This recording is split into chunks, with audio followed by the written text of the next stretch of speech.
want to be with you along the way.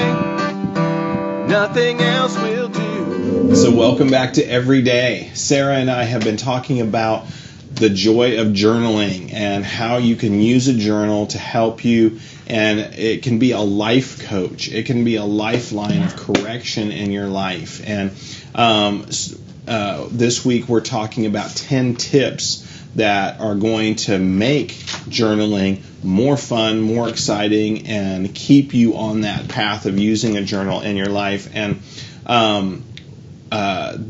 today's number 5 is to make sure that somewhere right at the beginning of your journal, you put on here, just take one page just to clearly write, or you might write it on the outside of the journal. Like some people keep just like a regular steno pad, or some people keep a fancy journal, to write on there somewhere clearly that this is for your eyes only.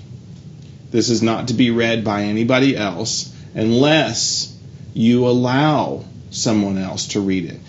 It is only to be read with your permission. That's right. So that way, if anybody, God forbid, picks it up and begins reading, you're like, hey, look, it says right here. Make your, if you have a parent or a guardian, make them aware that this is just for you to read only. And then keep it in a safe place. Yes. Don't just leave it out on the table for everybody else, and not expect, it's like, putting a plate of cookies out there. Don't expect that somebody's not. In fact, we were having dinner with somebody and there was a cake on the counter, and the dog just hopped up there and just started licking on the cake. There's temptations all around us. Don't leave temptation out for everybody. Have a safe place where you keep your journal, and maybe you have a keepsake box. I had a box that I kept letters people wrote me. I kept special mementos.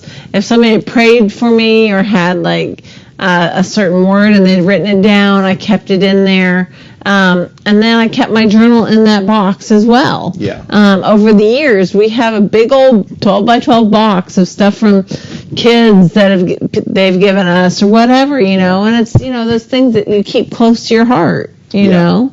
Yeah, it's important to have a special place, and I know that privacy is a huge thing, but if we make clear that these are our private thoughts, our private feelings, and if people will honor and respect that, and we have to honor and respect their boundaries as well. If we violate their privacy, then we shouldn't expect that they should keep and respect ours. So but make sure that it is clear. But then also, I know some people that because they don't feel comfortable maybe telling somebody about something that's really disturbing them, or that they're afraid about, have a section in there that you do allow maybe a parent, maybe a mentor, maybe somebody that you trust, that you will allow them to read that section of your journal.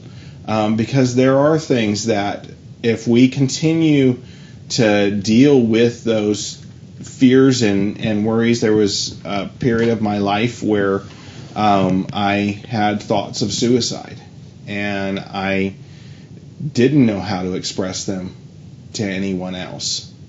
That we, even if, especially if it goes on for a longer than normal period of time, not just a random thought, but days, weeks, we want to make sure that we share that with someone that can help us. Yeah.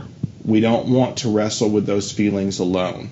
That's right. Many people have lost their battle in life because they did not share with others that they were struggling in those areas. So have a section of your journal and, put in there that, I give permission to my mom or dad to read this section, and then leave that for them to read. Let them know that you're struggling. Yeah. Doesn't mean that you're ready to give up the fight, but that those thoughts keep coming up, and maybe you need a little help. Maybe you do need to have some counseling with a pastor or a professional that can help you. Yeah. These are all things that we struggle with at times in our lives, and it doesn't mean that you're not alone. Yeah. That's the most important thing. You are not alone. We all struggle with it. We all need help from time to time. Absolutely. And so you can use your journal to help you with that. Yeah.